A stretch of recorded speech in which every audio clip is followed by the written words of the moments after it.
పంచభూతలింగాలు ఎక్కడున్నాయో వాటి విశిష్టత గురించి మీకు తెలుసా? పృథ్వీలింగం, ఆకాశలింగం, జలలింగం, అగ్నిలింగం, వాయులింగం. వీటిని పంచభూతలింగాలు అంటారు. వీటిలో మొదటిది పృథ్వీలింగం. ఇది మట్టిలింగం, కంచిలో ఉంది.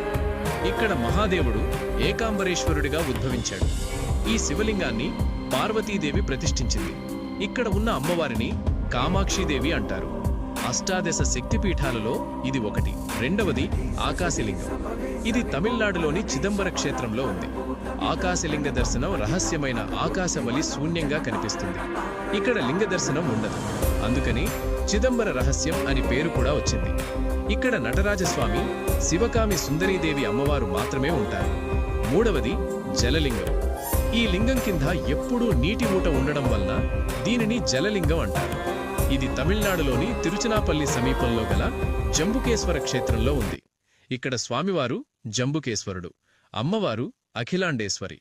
బ్రహ్మహత్యా పాతక నివారణ కోసం మహాదేవుడు ఇక్కడ జంబుకా వృక్షం కింద తపస్సు చేసినందుకే శివుడికి జంబుకేశ్వరుడు అని పేరు వచ్చింది.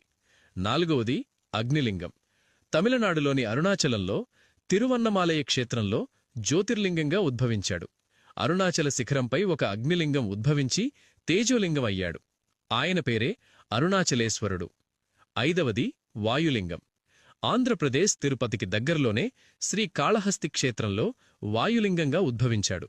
ఇక్కడ శివుడిని శ్రీకాళహస్తీశ్వరుడు అని అంటారు. అమ్మవారి పేరు జ్ఞానప్రసునాంబ. సాలెపురుగు, పాము, ఏనుగుకి మోక్షం కల్పించి తనలో కలుపుకున్న క్షేత్రం శ్రీకాళహస్తీశ్వర క్షేత్రం.